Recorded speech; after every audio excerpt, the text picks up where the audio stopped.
Previously on Heated Rivalry. Bright Lights Beyond. Hey guys, welcome back. We are back for season 5, and boy, do we have a season for you. Andie, hello. Hello, Lexie. Back and better than ever. I am so excited for the new season, the new year.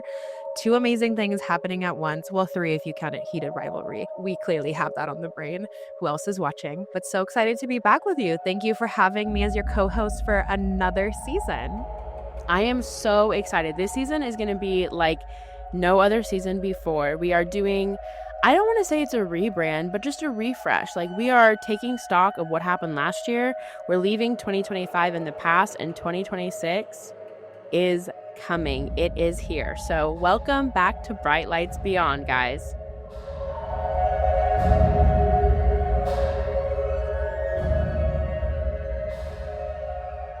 Okay, so Andie, how has your last year been? The last year has been amazing. I got married, as Lexie very well knows. She was my wonderful, amazing, beautiful maid of honor. So that was obviously a huge life event. Other than that, did a lot of traveling, went to Greece, went to Mexico City.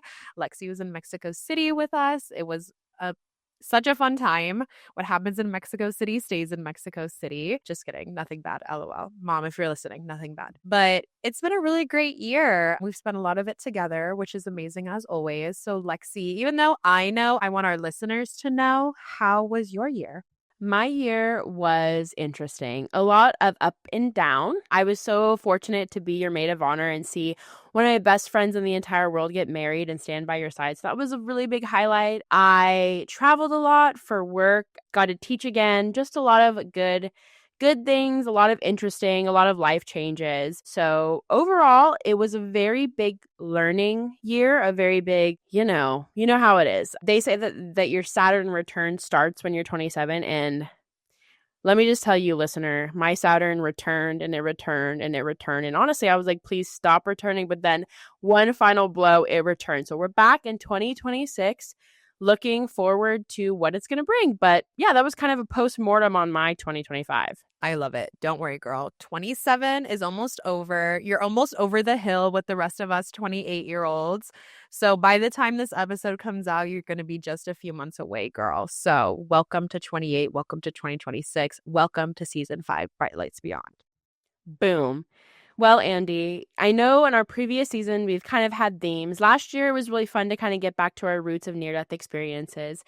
And this season, I'm super excited to bring you guys what I think is one of the funnest concepts that we've done. Without further ado, Andie, I'll add a drum. Let me add a drum roll. Okay, adding drum roll now. Would you please introduce this season to our listeners? I would be happy to. So this season 5, Bright Lights Beyond, we are looking at the chemicals of love, heart, brain, and beyond. I bet y'all didn't see that one coming. Full body chills. And that's why I think that as a case study, all of our listeners should go to HBO right now. It's simple. Type in Heated Rivalry, and I think that everyone is going to have a really good time. But I digress. Yes, this season is about love and the chemicals of love and the nature and the nurture and just kind of everything that goes into it. And also what's really cool is that it kind of blends into what our podcast talks about, which is like, kind of life after death and like how that ends with love. So I'm really, really excited. This season is going to be super, super fun. So I can't take the credit for the theme this season. That was all Lexie. Obviously, I co-signed on it, and I was super excited about it. But Lexie came to me with this theme. So to kind of start this episode off, I want Lexie to tell you guys kind of how she thought of this theme, how it ties into what we do here at Bright Lights Beyond as a whole. So Lexie, please share the origin story with our listeners. It was a dark and stormy night.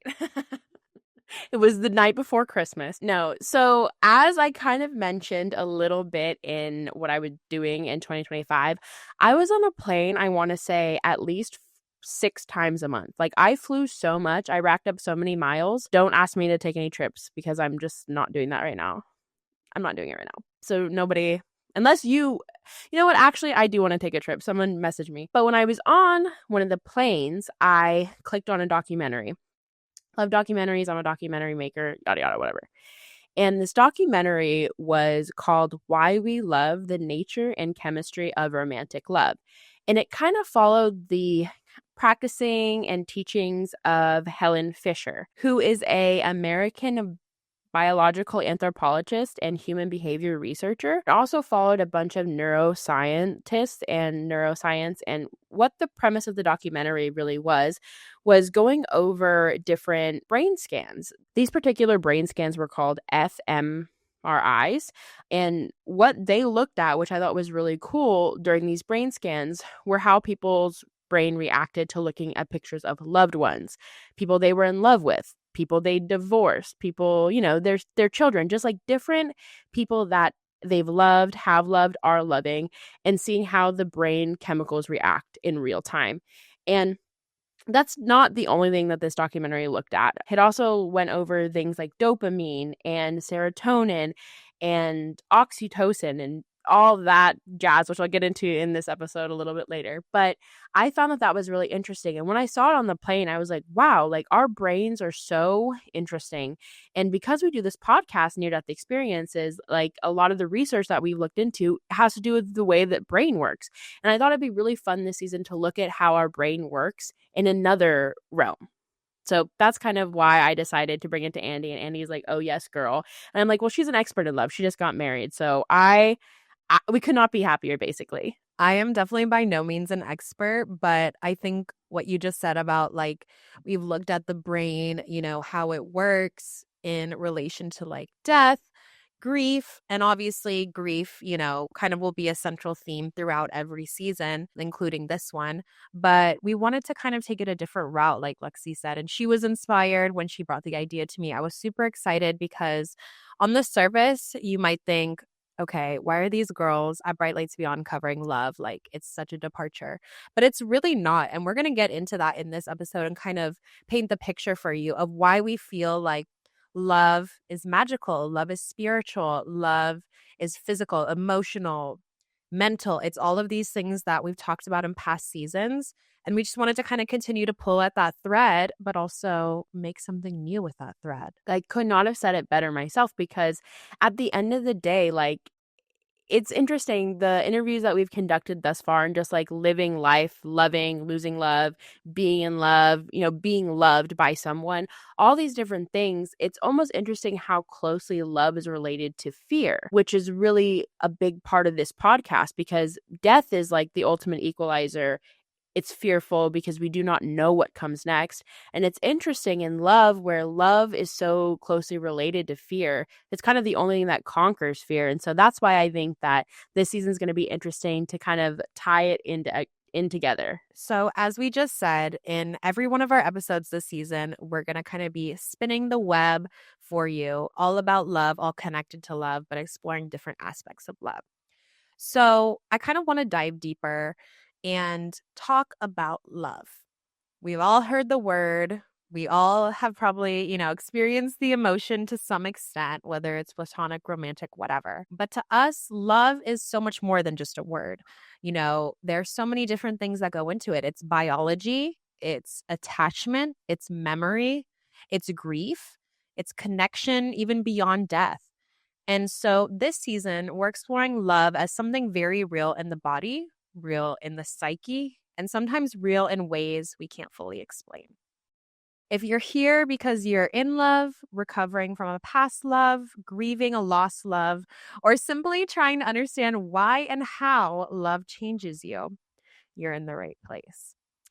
As I talked about in the intro, I got married just a few months ago, and I've definitely had love on the brain. I've been thinking a lot about how love shows up not just as a feeling, but as a true force of nature, much like death, much like, these other forces of nature that happen to all of us. But we can't talk about love without also talking about loss, memory, and what we carry forward from the relationships in our lives, both romantic and platonic. To start, love is biology. It lives in our nervous system. It impacts our sleep, our appetite, our stress response, and even how safe we feel in our own bodies.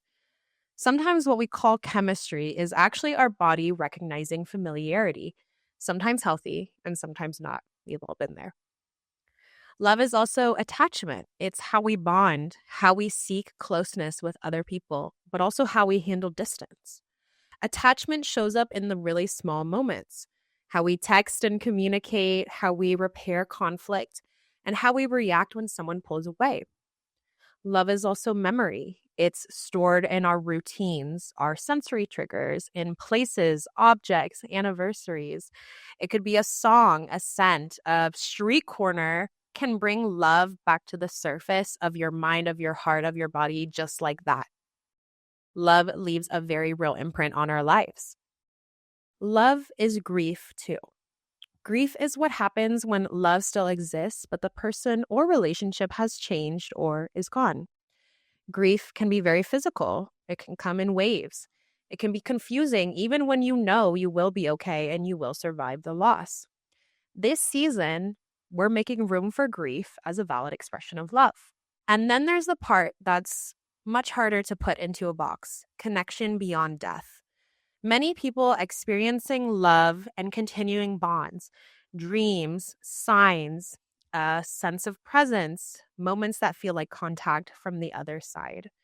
And we're going to be getting into that a little bit later down the road with some amazing interviews we have planned with you guys. But that was just a little overview of kind of what you can expect this season, the threads that tie everything all together. I love that. That was so eloquently put. Like I genuinely was like, wow, it's so true because sometimes we think of love as just like this, like, it's a song, it's a word, it's what you are supposed to be in, you know what I mean? And not really thinking about just the deeper levels that love is a chemical, love is a bond, love is attachment, it's biology, it's grief, it's also love from the other side. So I'm really excited. And I also think that, near death experiences are so present even if you've never had one, or maybe it's because it's been oversaturated in our world because we work in this, and for the last close to 3 years we've been talking about near death experiences. We often talk about how loved ones will show up, whether it's to cross over the bridge or bring you back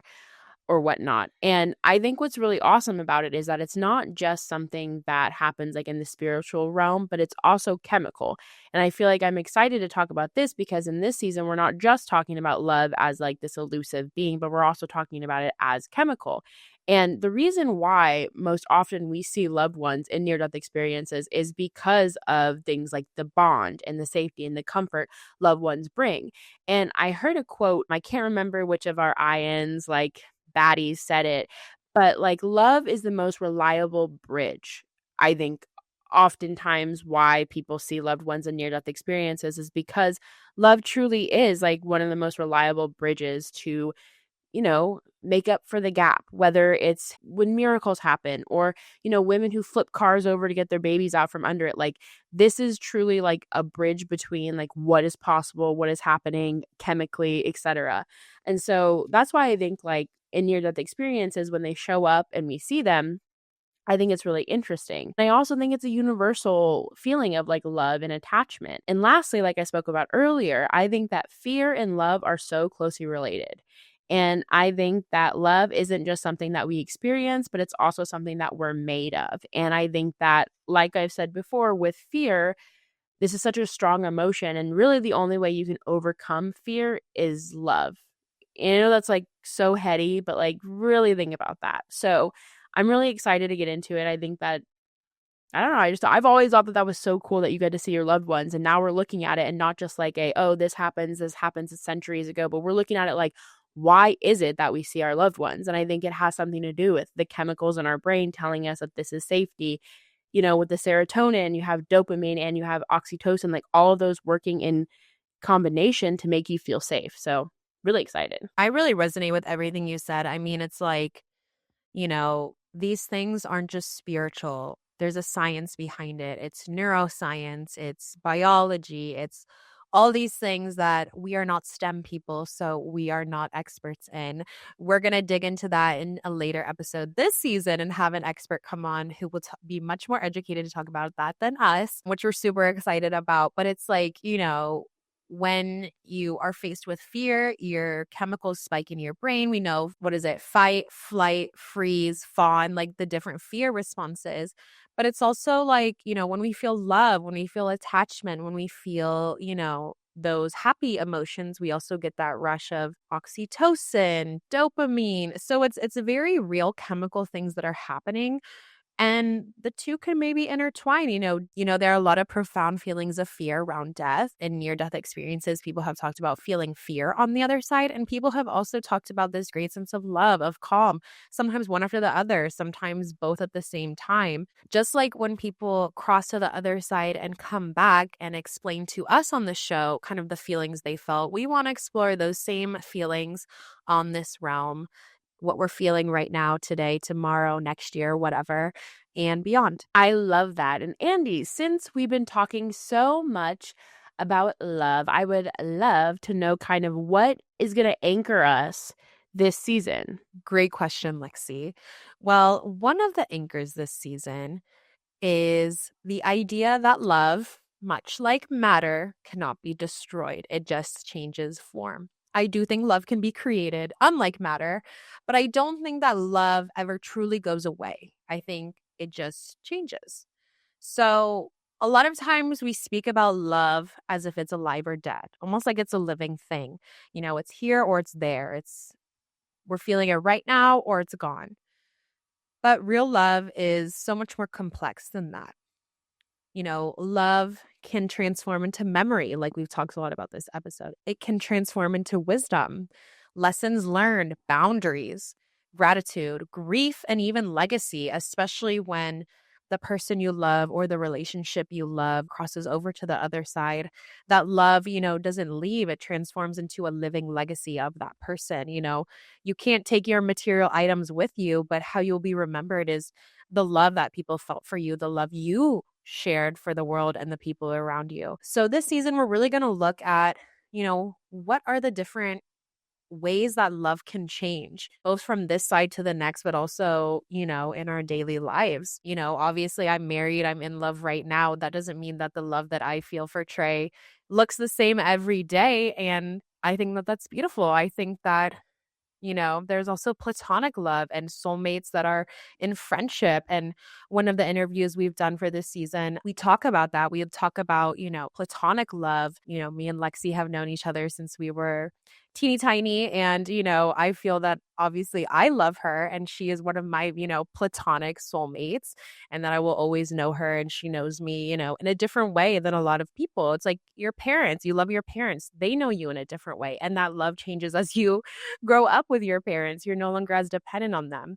So we're going to look at the ways that relationships change, love change, and also, even when a relationship ends, the fact that love doesn't just disappear on command. So that's one of the anchors this season, to put it briefly, but also long story short, but also it was a long story. Here on this podcast, we love a long story. Like, I think it's funny. I'm sure you mentioned this before, but me and Andie used to, like, when we would hang out, like, the TV did not go on.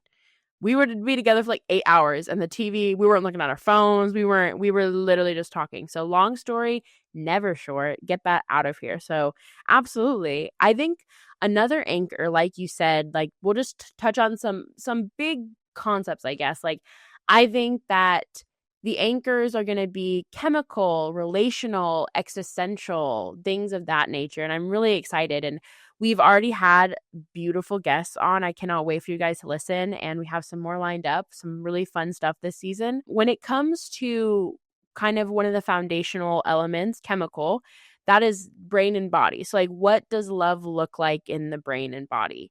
And like you were saying, like, matter is not created or destroyed. It just is, or whatever that thing, or neurons. And like Andie said, we are not STEM people, but I'm going to try really hard because I wrote down a lot of stuff. But just to give you a little bit of definitions of the big three that I was kind of talking about: dopamine, serotonin, oxytocin. What all three of those are what they call neurotransmitters. So basically what they are is they're chemical messengers, if that makes sense.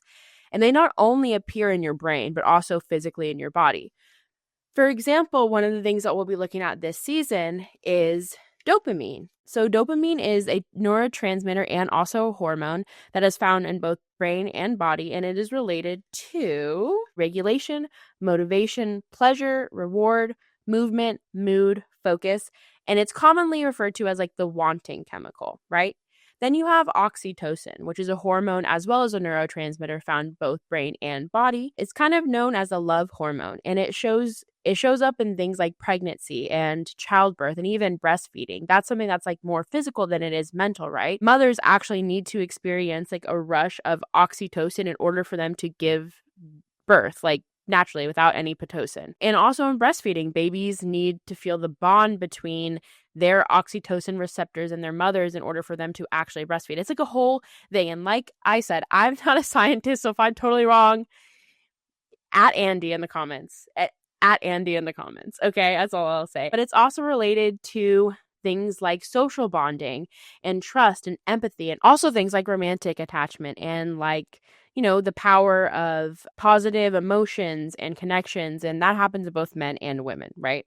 And then lastly, we're going to be talking about serotonin, which is another neurotransmitter and also hormone, both in brain and body, that is dealing with regulating moods. So things like happiness and anxiety. It shows up also in our digestive system, memory, and things like if you have a blood clot. What I found really interesting when I was looking at these different chemicals, these different neurotransmitters that affect both your brain and body, is that your gut is so closely related to like your emotions and attachment and how you feel is really, really interesting.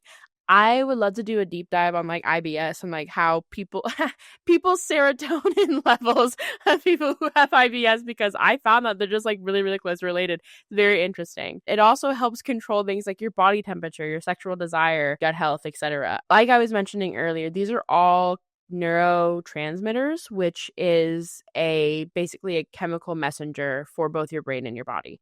And I know that was a lot of like information thrown at you, but if you sit with that and you kind of realize like these are the chemicals, the actual chemicals we're going to be looking at, I think that having a good frame of mind, or at least like the basic Google definition that I just read to you, is going to be helpful moving forward, even though we will have an expert because like we said, we ain't in STEM, queen. But yeah, so that's kind of what we're looking at chemically. Now, Andie, what are we going to be looking at in terms of relational? Well, before I get into the second anchor, I have to say, when you don't think about it,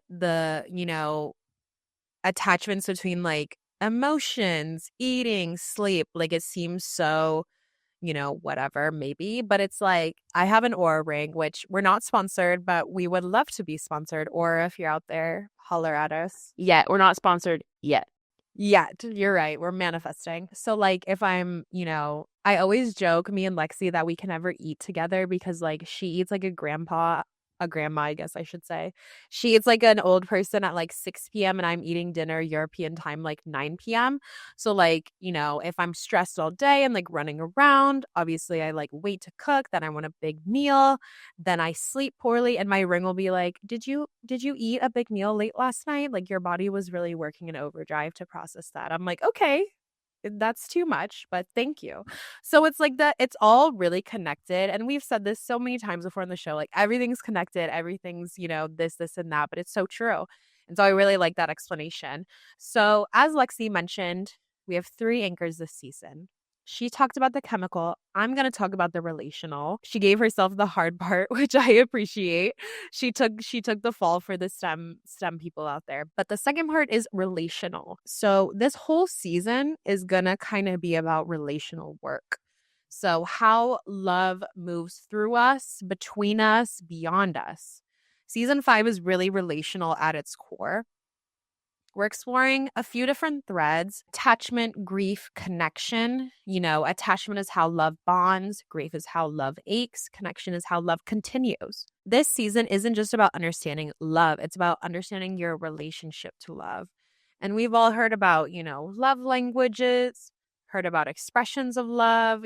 Some people are gift givers. You have 2 gift givers hosting this podcast right now. So, we definitely understand that. There's so many different aspects, and we're going to have some really great people on to kind of dive deeper into the relational aspects of love, not just the chemical aspects of love, and what that looks like, both in this world, person to person, and also in the next world when, love continues in a way that is beyond death, is beyond grief, is beyond kind of what we can feel and explain right now. That leads perfectly into our last tenet, last anchor of this season, which is the existential love, which is memory, meaning, and what life in love looks like beyond.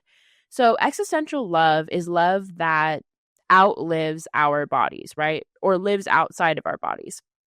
A lot of times we hear people talk about their children as like an extension of them, an extension of their love, like personified, right? And I think that that's a really great analogy to use because it makes so much sense. Like love isn't necessarily living in them anymore. Like their love, like even between two people, is in a different person. It's just so interesting. So I love that kind of analogy. And an example would be like a loved one who is gone, right? So someone who's passed on, and even though you may not see them, but you still think about them when you're making decisions, or you still have their values, or in moments of comfort you think of them. And even though they're not here, like your love transcends the body itself. Another really cool thing to think about when we're thinking about existential love, and not just like physical love or even like emotional love between people, but like things beyond and memory and meaning. I think it kind of ties in, and we'll be talking to a really great guest that we have who's spoken to people from the other side and getting their perspective on love and how that changes. But like being in love, and just kind of like a really good summary of like existential love would be like, you mattered, you still matter, and I am changed because you existed and because I loved you. So, mic drop. Even though my mic's right here, I can't pick it up. Mic drop. Existential mic drop. Our theme song for this episode is For Good, Wicked Part 2, Ariana Grande, Cynthia Because Erivo. I knew you. Because I knew you.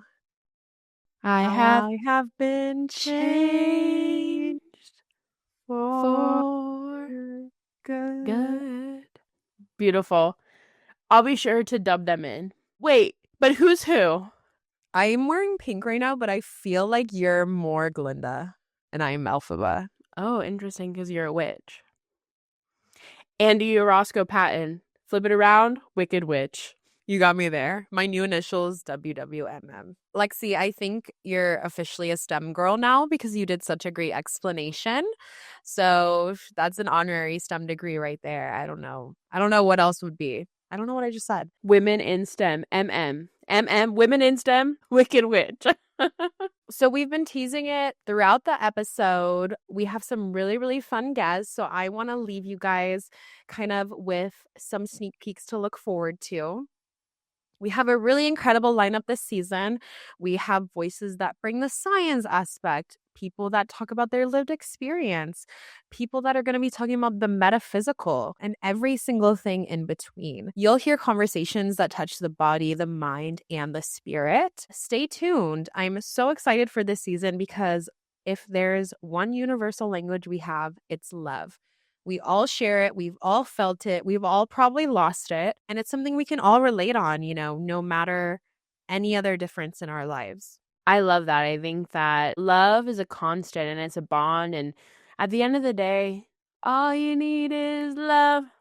We have so many theme songs for this episode. So comment down below on our Instagram, on our Facebook, on our everything, what other theme songs we should have for this episode, for this season.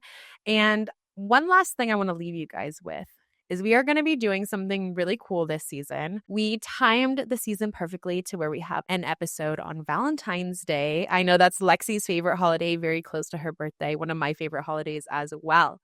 So we are going to be doing an advice episode. Now, that's not to say that we are, the premier experts on love, but we know a thing or two. And we really just want to talk to you guys, hear from you guys. So we want all of your questions about relationships, communication, dating, breakups, reconnection, the spiritual stuff, and yes, grief, death, the other side. Every single thing, any question you have, please let us know. If you have a question for us, stay tuned. We're going to be doing an Instagram live where you can submit your question, or you can email it to us if you want to, stay anonymous and not have the rest of our BLBers see your name, just let us know. Either email us, stay tuned for our Instagram Live, but definitely follow us on social media so you can stay updated and submit your question. That's the homework from this episode, is to think about what you want to ask us, what you want to hear our perspective on, or even just what you want to hear us talk about. It could be a prompt, a question, anything. Yes, and I also would love if you wanted to share a memory of a loved one who's passed on. I think that that's like the best. So yes, even though Andie said that we're not technically experts, like, okay, think about us in the driving seat of your love boat, honey. That's right. You know, we're going to drive the boat not to the island that nobody wants to go to, if that makes sense. You know the island I'm talking about. We're not going there. We're going to a different one, a funner one. We're driving the love wagon to Scooby-Doo Island. What is it called? The love island? Wagon. Okay, first of all, a spooky island. It's Spooky Island. Is that what it's called? We're steering the boat and the wagon. Andie had to say wagon because honestly, her family lineage goes back to the Oregon Trail, and that's something that we can talk about later. But anyway, guys, it's genetic. She's always, listen, anytime I can't find her, I'm like, she's on the trail, the Oregon Trail. Anyway, all right, guys. Well, I am so excited for this season. Thank you so much for joining us. Remember to follow us on Instagram, Facebook, email us, text us, call us via Instagram because I'm not giving you my number unless... Nope. Anyway, so love you guys. And Andie, any last words you want to say to our BLBers before we go? Love you guys. Love the show. Love, love, love. Send us your questions, comments, stories, anything. And without receipts, further, text messages, everything. Receipts, proof, screenshots, evidence that you will submit a question to us for our upcoming advice episode. Boom. And remember, ladies, gentlemen, theys, gays, live life beyond.